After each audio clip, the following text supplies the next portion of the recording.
In this video, I will show you how to create a first-person controller in Unity 6 HDRP. It's very important to say HDRP because if you are with URP, it's another technique. If you are with URP, actually you have just to go in the asset store and you load the asset starter asset character controller URP.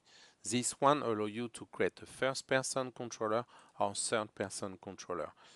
You just follow, in this case, this video that will explain to you how to use them. The problem with HDRP is there is no asset made by Unity working. So I tried to find a way, but finally I found that the easiest way was just to reuse what they have in their uh, sampler scene asset. When you create a project with HDRP, you just use a project with the assets. So I will show it to you. This is this one, okay? And this one, when we open it, if you play, you will use a third-person controller. So perhaps I could do it. Okay. But perhaps I could zoom out. The thing is you have the choice here. If you go in the controller, you have third-person controller. You see it's active. You can turn it off and activate the first-person controller. And now if I play, I am with the first-person controller. Okay, so I will just reuse it. For that, I just need to know where is it. So I right-click here, prefab, select asset, and it tells me this is in this folder. So sample scene asset, controller, first-person controller, and this is this prefab. So now that I know where is it, I will open my scene. Okay, I don't know where am I. Okay, so I will put it here. I just drag and drop. Okay, he will put it here and this is off. So I need to turn it on. And here we see this capsule. Usually the first person controller are represented by a capsule. And what I will do, I will move it to the floor level. Okay, so yeah, it looks okay. And now I can play with this first person controller. So what I will do, you see I am watching in this direction. So I will move if I want to modify it, I must select the first person controller, the root. Okay, I will move it here like near the door, like if I was entering here. And you see the camera is watching in this direction. So the camera is here. Don't manipulate it. You select just this route, okay? And oops, I made a mistake. Sorry. Okay, this first person controller, and you turn it. So here in the direction where you want to watch. Okay, so now we will play, but you will see something wrong will happen. So let's play. And yeah, I fall. Okay, so what's happening is this first person controller will detect if there is a flaw, of course. So it will test the collision with the flaw. But the problem is this scene, it's something that I imported. And in this case, there is no thing to tell him there is a collider on the floor. Okay, if you create an object in Unity, it will have immediately a collider, but this floor don't have. So here I will select the floor here. I will add a component, and here you see I already wrote collider. So it could be a box collider. It will do a bounding box around your object, or it could be mesh collider. Mesh collider, we are sure that it will detect every faces. Okay, so here now I'm going to play, and it works, okay, like a classic first-person controller. The problem, like for the floor, is you see, since this object have no collider, I can cross them. So actually, I can cross this wall So here I will need to do more work, okay? So I will need to create collider on the objects. So for example, um, this wall here, okay, this wall, I can select this object. Okay, I will just add a component, collider, mesh collider. Okay, so I will do that on all the objects that I want. So perhaps on the other side. Okay, so this one it's done already. This wall, so I will not be able to go out crossing this wall, etc., etc. Okay, so now if I play again, so here you will see I will not be able to cross this wall. Okay, I will bump on it. This one is there. This one is there. Okay, and this one I still can cross it because I didn't put the collider. Okay, so you have to continue like that.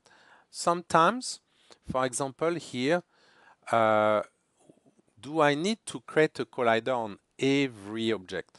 No. What I can do, I can cheat a little bit. And again, this is to optimize it. So what I could do is to create an object here. So I will create a cube and it will be an invisible collider. So cube, I move it here. So you can see this cube immediately react in real time to the light, even if I didn't bake it. Okay, so here I will put this thing here and I could say that this is a collider. I cannot cross this object. So here there is already a box collider, so it's perfect. But what I will do, I will turn it off, turn the rendering off. Okay, so this object is not displayed, but it's work like a collider. So if I play again,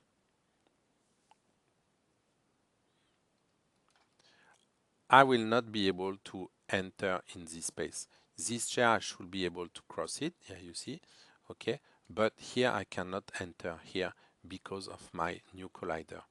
Okay, so don't forget that sometimes some students they forget, and when they submit their work, I can cross a wall or I can cross an object. So this is about the collider. Now let's go back to this first person controller. So there is something important. Perhaps I will show you. I will play again. And you see this first person controller has a shader. So what will happen if I go here? You see that I see the shadow of this capsule. So that it's not possible, of course. And if I was, even here there are shadow of the capsule on the floor, or if I was in front of a mirror, we will see this capsule. So I will stop it. What I will do, this capsule, okay, I will go, I forgot what object is it. This is, let me check, probably this capsule, yeah, here. You see all the hierarchy. I go to capsule and I turn it off. Okay, so it will not display it. Okay, so now you see this first person controller, that is the root, but here we have a few objects inside. So just briefly, I show you what is important. First, main camera. It's a classic camera. You have in this camera, of course, the anti-aliasing that you must activate. So by default, it's on. That's good. Quality is medium.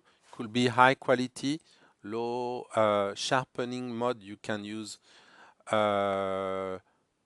post sharpen. It will be better. And then we will have a better quality with less anti-aliasing. So that it's about the camera. There are other parameters that you can change. We could change here the clipping plane. So here I will see at less than 10 centimeter and I will see to at a very long distance, 5 kilometers. So we don't need, so I could put 50 meter or 500. But here, he don't want to do it. So why? It's a bit complex system.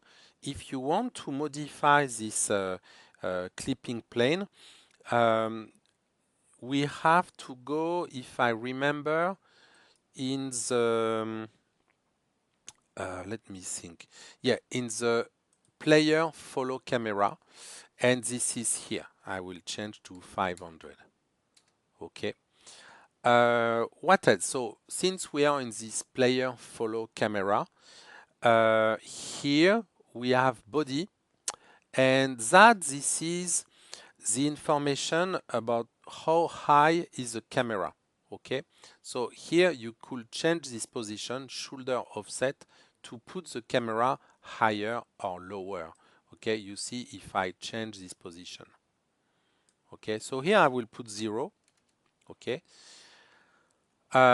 knowing that this, no, that I will explain later. Okay, so I just put 0 for now. What else do we have? We have this player.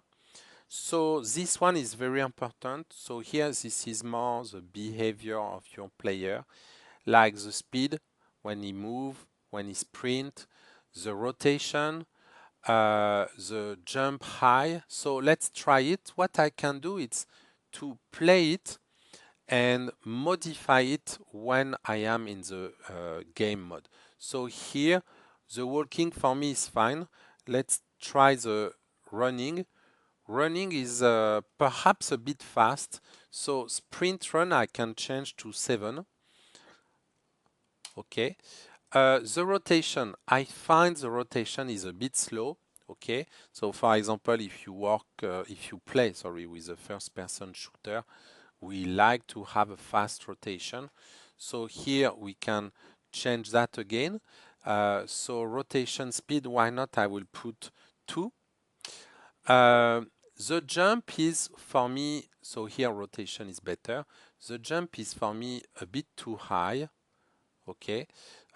So usually I like to change it to perhaps 0.7 or 0.8. So here you can adjust like that your behavior. But remember, here we work with game mode.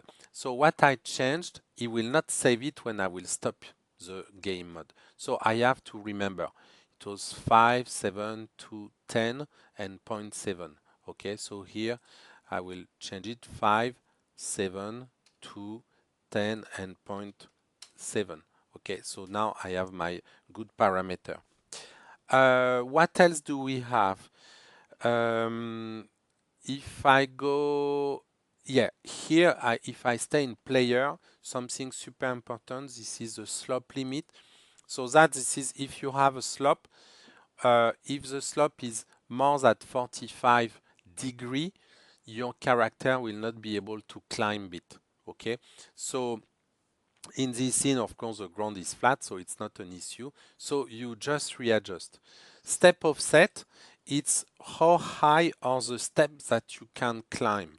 So if a step is more than 0.3, so 30 centimeter, you will not be able to go in these stairs. Okay. There are many other parameters that I let you explore. Perhaps just a last one. This is here the radius and the height of this capsule. Okay, so here you see the capsule is 50 centimeter large. So this is how large is the capsule, and the height is 1 meter 80. Okay, so be very careful with the position of the camera. Here you see the camera is high, like yes, someone of 1 meter 80. But if you want to have someone smaller, you will have to change the position of the camera lower. Okay. Yeah, I think that's all. So yeah, for this camera position, it's here. You can adjust it here like that. Player camera route. So here I will put 1.75. Okay, that's all. if you have any problem to use it, please contact me. Thank you.